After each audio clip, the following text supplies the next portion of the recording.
Wake that ass up. Early in the morning. The Breakfast Club. Morning, everybody. It's DJ NV, Jess Hilarious, Charlamagne the Guy. We are the Breakfast Club. We got a special guest in the building from Queens, New York. Queens, get the money.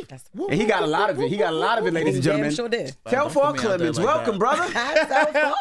Hey, What's up, baby? What's up, Breakfast Club? Good morning. How you New feeling this York. morning? Yeah. I feel good. I'm glad to be here with y'all. Glad to be here with y'all. Yeah. Glad to be here with y'all. Mm-hmm. Lots of new things going on. Yes, like it is. I'm back in Bington, a Manhattanite. So I'm like, lots of cool things are coming to the city. That's right. So, Right. you know, I had to come and drop y'all off with the newest news and all the new things. What So- is the newest news? Well, Please. first off, November 23rd, the Telfar store opens. Congratulations. Yes. In Manhattan, New City. York. In New York City. We're going to bring back, you know, going downtown, Soho shopping, loitering, you know. I'm going to be down there where all the fake bags are and the real ones, and we can pick and choose. Yep. But they just Yeah. recently did a sting, and they said they got $40 million worth of fake bags off the streets. That's horrible. That's horrible. And Why you is that know, leave horrible? those people alone. I'm like, yeah, what did it like? I totally they don't have anything understand better to do. yeah. You know, it's like I love to be able to go down. I love seeing my bag down there. I'm like, Yeah. that's when you know you made it. But that doesn't Yeah, affect the that's right. sales, though? You know, The fact that somebody can get your bag fake? it's the same price. Oh. I know that's It's right. the same price. I know that's right. I made good friends with all the bag dealers down there. They're very sweet men. Very sweet men. That's definitely like a different way Yeah. of looking at it. I love that. I love that Yeah, you are it's like not you trying know? to, you know. No, Yeah. you know, it's like the bag's the same price. Yeah. Right, you I know, get it. so it's like we're gonna be on the same street. We're sharing the same turf. You know, they might be selling the same bag. You know, How long has it taken for you to actually get your store?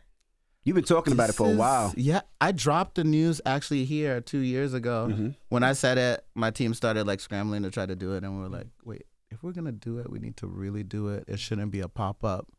So this isn't a pop up. And it's on the eve of the 20th year anniversary of this brand, which is really cool because this is what I wanted to do, you know, Yeah.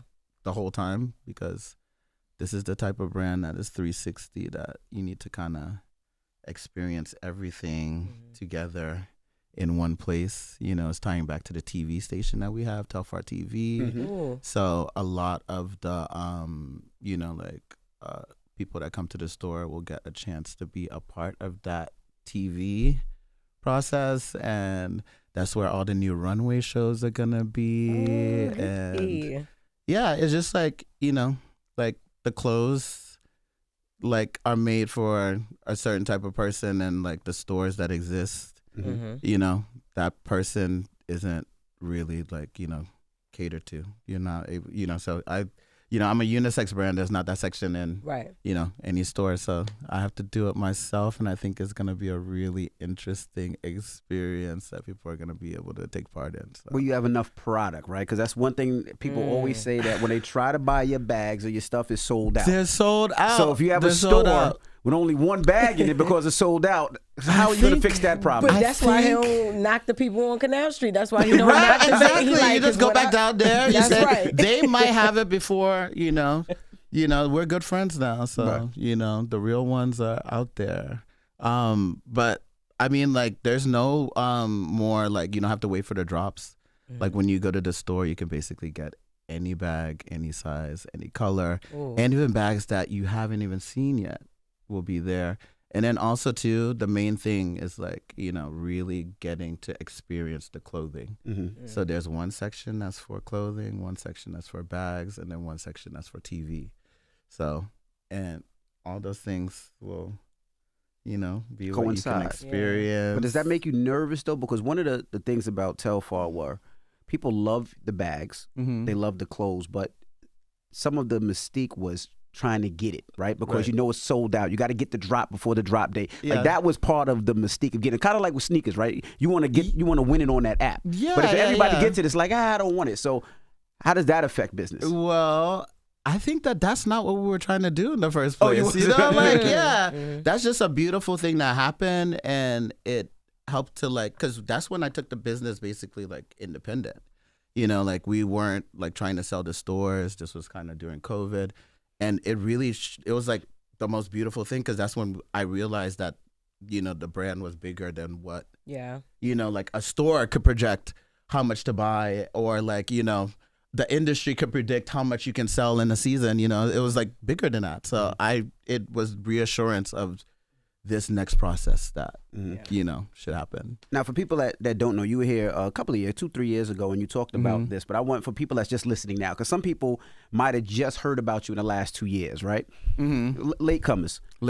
For people that don't know, the first question I would get was, you're from Queens, New York. Left Rack City. The hood, the same place as Nori, right? Yeah. How did a young boy from Left Rack get into making bags, and how did it become successful? And bags. Fashion originally, you know, I always have been interested in clothes. I've always had, like, you know, my own perspective on what I wanted to wear. I love both women and men's clothing, and the right type of thing that I was allowed to wear, or, you know, like I come from West African parents, you know, I'm from Liberia, you know, and there's, like, you know, a certain way of how you should dress and how you should carry yourselves.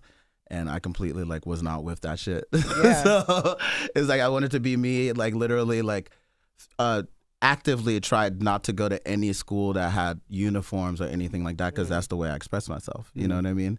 So from very young, I knew what I wanted to do, but I didn't know that was a job, you know? I wanted to be an accountant. I was, like, really good at accounting. You know, so that's what I thought I was going to do, and then be able to, like, buy and, you know, like, afford the clothes that, you know, that I saw. And when I actually, like, was going down that path, I'm like, wait, I'm really interested in fashion and making it and selling it to people rather than, like, math. And also, too, it's like the things that I wanted to wear didn't exist, you know, and they didn't exist for, like, you know, like a person like me to be like, oh, that's the thing that I want to wear. It's like, where can you get that? It's like, I have to make it, you know? So it's like challenging myself and, you know, the industry that I'm in to kind of understand where I was coming from, which is, like, you know, a thing that I actually had to, like, divorce myself from the industry to be able to do, you know, because it's just like, it's not made for the type of brand that I am. And I was going to ask that. People are so close-minded, especially the time that you were growing up. Especially in the Queens. good old days. The good old days. Especially in Queens. That's like, that's the grit for me, you know, like all of that, you know, like what you can't do, and like walking down the street and like 5 million people being like, faggot, this, that, the other, is like, that for me, that was like reassurance, you know, and I know that can be dangerous for like people that just don't want that energy all day. For me, I used to be like, yo, I'm doing it right, and I look like that, right, and then it's like seeing people look like me a couple years later and being like, damn, you look gay, you know, like, it's just like, you know, and it's just like all of that is exciting for me, and that's like when you see that's what people look like, it's like that means you did something and you actually changed.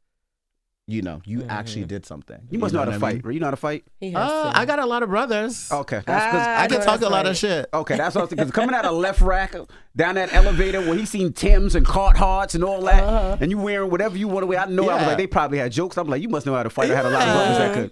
Yeah, my brothers know how to fight. Shout out to all my brothers. I love them. And also, too, my neighborhood was really like, I think New York's a different thing, you know, because I also grew up in Maryland, D.C., Virginia, too. Okay, like, DMV. You know, Maryland's also seems like more like, you know, closed-minded when you're like in the suburbs and different places like that. But all of those experiences like shape the type of clothes that I wear and the types of challenges I want to like take on, you know, because I'm like, that's what those people wear over there. I want to twist it like this and like change it like that. And then we're all wearing, you know, these different tropes of like American culture that get twisted in this different way that make a whole new thing. You know? Now, in the last 4 years, your brand has become one of the biggest Black-owned brand names. Without any investors, without any stores, any traditional advertising. How the hell did you do all that? It's the people. It's the people. You know, like, you see a mirror of yourself. Even like how I relate to the internet is like, I don't really use it. It's like I just see other people that post things, you know, like they post themselves in the bag, they post their lives, you know, and it's like really the bag is like this entryway that people begin to like enter into the brand and like kind of understand what's behind it. But it's like you know, it's like I've been doing this for 20 years, you know, and each year I make two collections a year, you know, and this bag has helped us be able to kind of communicate it, and people can get a piece of it in this kind of way. And I'm excited to see how, you know, it being available, there being a store, this third component in the business now, you know, like what happens in real life, because it's a real life brand. It's not an internet brand. Yeah. You know? Yeah. It's like before the internet. It's like you can't even Google me. And what I love is that you never change your prices. Like even when everything, because listen, I'm gonna be honest with you. I didn't buy one until I seen Beyonce with it. I got 3 Telfar bags. Damn, yes, I got latecomer. Yeah, I am. I definitely was a latecomer, I'll admit. But I just love the fact that even with that, all the recent success with everything, you still have not skyrocketed your prices like some designers do. Money doesn't buy style. Money doesn't buy style. Like the brokest people are the flyest people ever. Always been. Like that's like where style and culture isn't bought. You know what I mean? That's like, again, latecomer attitude. You know, and I really like that's the person that I want to be able to be in things. It's like I'm not necessarily like broke, but it's not a challenge. You know what I mean? It's like if you're gonna try something new that you haven't ever worn before, never tried before, type of thing you never seen before, it's like you should be able to get it, test drive it around, get 3 colors of it. That's right. Throw it away, give it to your friend, take it back, you know, wash it in the washing machine. You know what I mean? It's like that's the type of fashion that is fashion to me. People for a long time thought Beyonce was an investor, right? Me? Yeah. Who thought that? I seen it online because she wears the bag. So people be like, you know, Beyonce just don't wear anything. She has a lot of investment, like in both my brain knowledge, you know, just like that's a person I've followed my entire life. Like that's like legend icon. Also too, just like the Knowles family, like Solange was one of the first people to ever wear a Telfar bag and have a Telfar bag and like have me participate in like, you know, like a project that she's doing. So it's like just the sweetest, most beautiful people. So if they're investors, yes, in that sense, in that sense. But, you know, I think like everybody's an investor in that sense, you know. And how did you meet that family? Because people invested in this, you know, business that's now a business, you know. And how did you meet that family? How did you meet the Knowles family? Through Solange. Through Solange, yeah. Like we met each other. We did a project at the Guggenheim when she was like doing her album rollout for A Seat at the Table. Yeah. Yeah, I had just gotten back from Europe. Loved the album. She was asking me to do this thing at the Guggenheim, which was like really cool. This one of a kind, one-time performance. Like everybody wore white, like, and you know, like I dressed like the entire cast of this like performance. It was like maybe like 50, 60 people. That's dope. And that was like one of the first things that like, you know, like kind of like the style of like runway shows that I want to do are like, it's involved in that. You know what I mean? That's like, it's not like walking down a catwalk like that. You know, it's like has music, style, fashion, art, you know. So I just new things, you know, and it's just like a memorable experience. And that was like one of the first most beautiful things that I got to do, you know. What is Telfar TV? What can we expect? Telfar TV, you're on it right now. Oh, okay, I know that's right. It's an interactive public access experience that's kind of very similar to like the energy that you see online and in all of our videos that we make, but I think in more long form, I would say. And also too, it's like, you know, you can add things to it yourself by posting your own videos on it. I think we're building it right now. I think with the TV station and different projects that are coming out, and just like, you know, being here right now, I record every day of my life. And you have a camera on your glasses. So that's glasses. Wow, that's dope. You know, so each time that you see me with these glasses, you get to be a part of this experience that is Telfar TV. Yes. So you always a fly on the wall. Yeah, I'm a fly on the wall. You know, I keep my mouth shut. You know, but it's like, it's been a part of just different projects. That's how we release different clothes sometimes. It's like different things are going on in my life. And rather than having like a camera crew with me all the time, it's like I'm the camera crew. See I from your see own how angle. people actually react to me. Yeah. You know, so it's like, yeah, it's like this very, like kind of unique practice to how I want to start releasing clothes. You know, And they're slick. Like they're definitely Sexy, slick. right? They're not just, you know, yeah, you definitely giving. I love it. I want to ask. I noticed like when you Google your bags, you see a lot of designers starting to copy what you do. I see y'all too. Right. Yes. And without saying any names, like Coach, how does that affect? They look very similar. Shout out to Stuart Vevers, who is like a very, very, very good mentor during CFDA. You know, like it's what it is. A lot of this stuff but I'm gonna looks let you speak. exactly I'm gonna let you speak. So I'm gonna say a lot of this stuff looks exactly like the line that you put out, but you know, how does that affect you? Because you design it, you put your heart and energy into it, and to see other people, you know, kind of mimic to what you're doing. How does that affect you and the brand and the business and you mentally? Yeah, without collaborating, without it trying to be a collaboration. Yeah, and I think like, you know, I have really, really, really, really, really beautiful customers and a fan base that, like, if you know, you know, and I'm not in competition with, you know, them.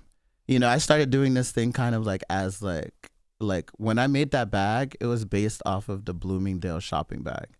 And I was like just around during Christmas, and I was like, damn, everybody looks so good when they've come from shopping. I was like, bags all sizes. I was like, damn, everybody looks good. A man, a baby, you know, like everybody looks good. I was like, I want to make a bag like that, and I want a bag like that has my logo on it. You know what I mean? And we started like that, and then we started to refine what it was made out of, you know?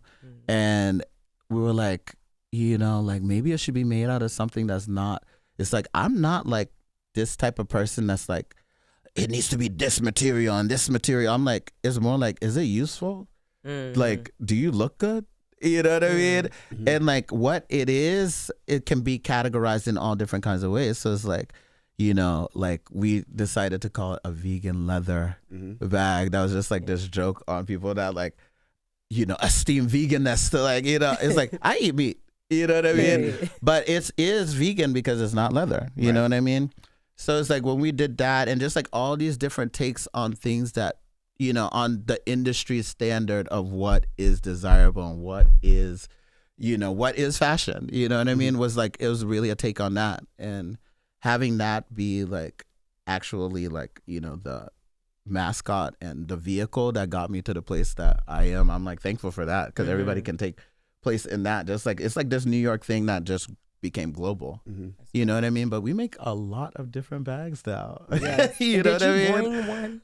I did. Right? Did I? I did. And also too, I have a really big surprise. Okay. Like a really big surprise. Okay. Well, it's not too big. Okay. It's not too small. It's not too small. It's a such a size in between. Okay. It's a size in between that everybody's been asking for. Like literally, I get hate mail about not making this size of bag.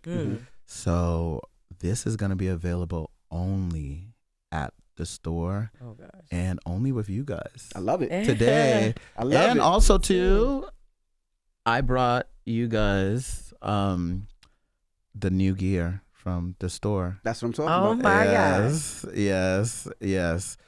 Did we bring the ITC New York? I might be lying, and if I did it, No, you're like, you telling the truth. okay. I don't lie. I don't lie.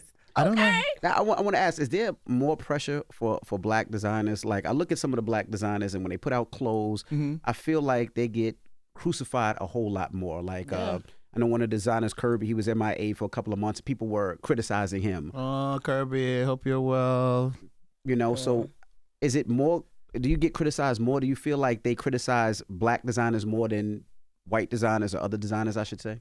I mean, first off, let's just start at like white designers aren't called white designers. You That's know? true. They're just called It's designers. like, designers. And there's that ballgame, yeah. You know, it's that level of, it's like I have to really learn that, you know, because it's like when I first started making clothes, I think people thought I was Japanese just because of the aesthetic of what the clothes are and these different things. And like when they saw me, they were like, oh, Yeah. You know what I mean? Yeah.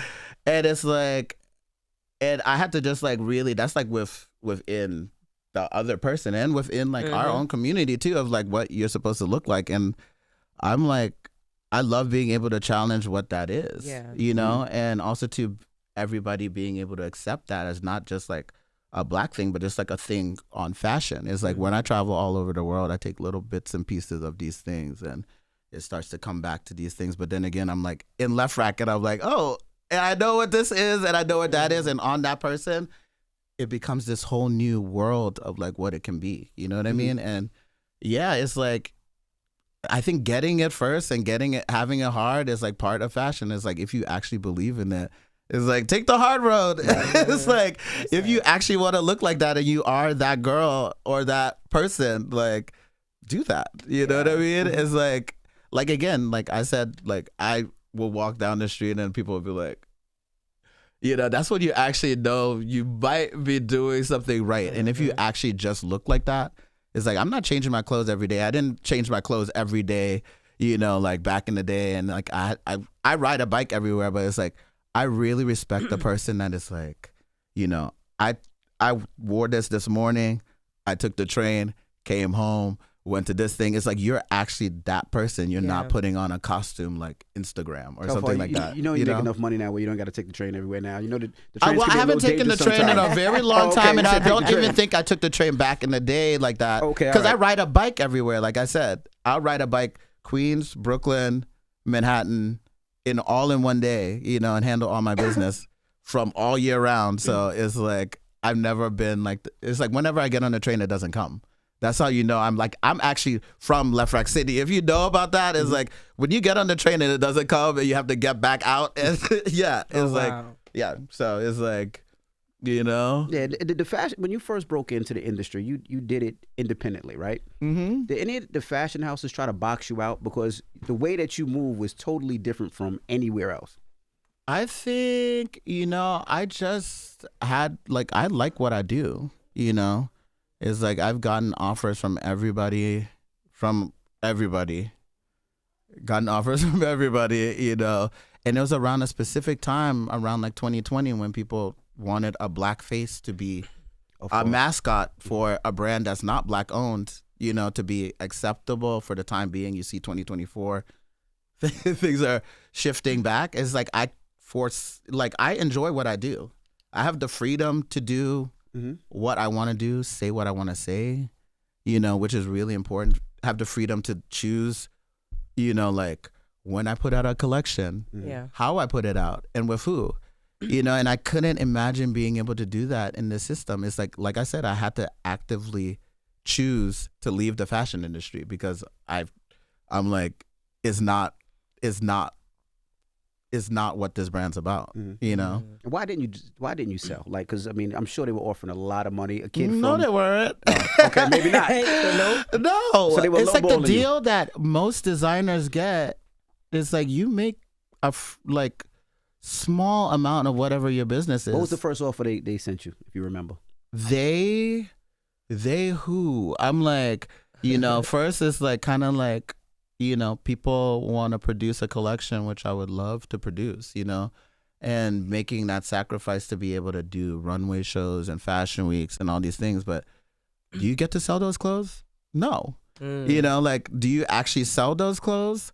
No. And it's like, that's why most designers have just this little runway to be able to make it or break it, or it's all over, you know what I mean? And it's like season to season. And it's like, do I want to do that and go to Europe to do that? Whereas like I could just get fired any second because, you know, and yeah, and it's like I enjoy what I do. You know what I mean? So I've been trying to figure it out independently, you know, and figure it out with my heart. You know, I've been doing this since I was 15. Like my name is on it. You know what I mean? And it's like, amazing. You know, I lived in Asia and I've lived in Europe, and it's like it makes a lot of sense here. You know what I mean? It's like I'm home, you know. Do you want to sell? No. He's like, envy. No. No, I'm just asking. No, a lot of people... there's nothing I could sell. And I'm not about selling anything. It's like I own my own name. It's like everybody in my company is like, I have a company with my best friends, you know, that actually they've been through all different kinds of, realms of different fashion industries, saying worked with different brands and designers and different things like that. And it's like, who owns their name? Mm-hmm. There's not a lot of people. And it's like, for me, that's like a big thing. It's like, if I didn't want to do this, I'd be okay. Mm-hmm. It's like actually, opening a store in this industry, like doing all the things that I'm doing, to actively, it's not about money. Mm-hmm. Like even the store that I'm opening is not about money. You can come there and try on some shit and take a picture in the new age kind of way and put the shit back. Don't tell people that. No, I'm gonna tell them that. Don't tell people that. It's an interactive store. I don't want to buy. I don't want to buy a sweatshirt that you didn't try it on and you right. So you see that? See, no, you about to have all the window shoppers coming. All the window shoppers, right. And be like, Telfar said I could come do this. So. Hey, I'm a window shopper too. I go through all of the stores. I try something on, look through it, turn it inside and outside, and I'm like, do I really want it? We'll see tomorrow. If I wake up and think about it tomorrow, I'll text someone and be like, yo, can you send me that shit? You know what I mean? But it's more special when it's like someone actually wants you to be in that thing. Right. You know what I mean? And I want people to be in that thing. You know what I mean? Got you. Now, Beyonce, do you send her every piece of clothing or bag that you put out?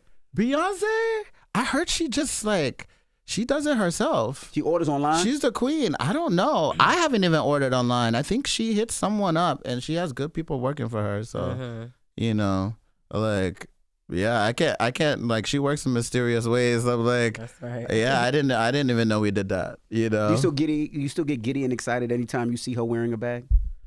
I get giddy and excited when I see everybody wearing a bag. Yeah. Like I get giddy and excited when I see you wearing a sweatshirt, It's like I watch y'all show in the morning, like you guys are the voices of the morning. My wife stole the sweatshirt, by the way. I just want you to know that. Yeah, definitely stole that sweatshirt. Well, November 23rd, you can come down to the store. Get another one. 408 Broadway at Canal Street. We're bringing downtown back. Yeah.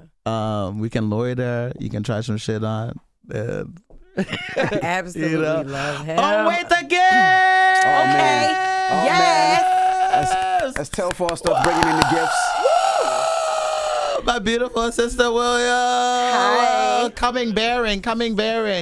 And you know what I need? I need a bigger duffel. Did you make a bigger duffel? Yeah. Okay. Wait, do you have the big one? I got the smaller duffel. That's like I call it a one day. It's like a one day. I need a little more. Yeah, you got the big one. I'm going to do my reveal. I'm sorry. Thanks for having me, y'all. Thank you so much. Thank you. I'm doing my reveal right now. We got y'all some good things. So, oh my God, this is the new bag. It's the new size. It's the new size. It's the new size. It's not too big. It's not too small. It's medium. Thank you so much. Yes, and it's available only at our store for only a short, million short amount of time. So, you gotta get it. You can only get it at the store. Maybe we'll put it online. Do you think we should put it online? Yes, hell yeah. It's the size everybody's been asking for. Yes. Yes. Thank you so much. Oh, you're so welcome. And also, Envy, I got you a sweatshirt. I love it. Thank you so much. Let's see. ITC New York. ITC New York. You see, you can get the Canal Street look, just like DJ Envy. And check out the back. Check out the back. Check out the back. Okay. Check out the back. Tell us what that says. Tell us what that says. 408 Broadway, New York, New York. 877 Sexy Bag. Yes. You can call to request a bag for those of you at home that can't make it to the store. November 23rd is the opening of the store, but hopefully the store will be open forever and many years to come. So don't all come the same day. Don't. What do you expect? You're having a block party. Don't all come the same day unless you're with the shits, and then let's do it. Now tell us about that day. So you're doing a grand opening, you're doing a block party in the back, opening. And you're doing something for people to perform, right? Oh my God, damn Envy, what? Okay. I mean, you perform, and if you win, you get a free bag. How you know I'm not gonna be out there performing? Okay. He just got all the information, don't he? See? You listen to DJ Envy, listen to the source. The party and the opening is going to be November 23rd. Mm-hmm. If you want to come by and be a part of Telfar TV on that day, please just stop by and see us, or don't, and come the next day, the 24th, or the 25th, or the 26th, or the 27th, or the 28th, or the 29th, or the 30th, Yeah, I don't think or you'll the be open on the 31st, 20th. or the 32nd. I don't think you'll be on the 31st. We open on Thanksgiving. We open on Christmas. Yeah, it's like, I think we might be, like, I want to do really interesting things with this store. It's not all about shopping, so sometimes we'll have a TV show being taped there at the same time. Maybe we'll be shooting a music video. Maybe we'll be having a drink, but yeah, I just want things to work differently. And yeah, I'm excited. I am too. I'm happy to be here for breakfast. That's right. And where did the name Bushwick Birkin come from? Where did that come from? Damn, Bushwick it came from the internet. I'm like, damn, Telfar shopper. Like, why everything gotta be related to a Birkin? Like, who's this woman? Like, why do y'all want that bag? And I guess, like, I can take the esteem or whatever the street says it is, but Telfar shopper. And lots more to come. That's right. Yeah. Thank you so much. Well, we appreciate you for joining us. November 23rd. Yes, November 23rd. It's the grand opening of the first store, Canal Street and Broadway.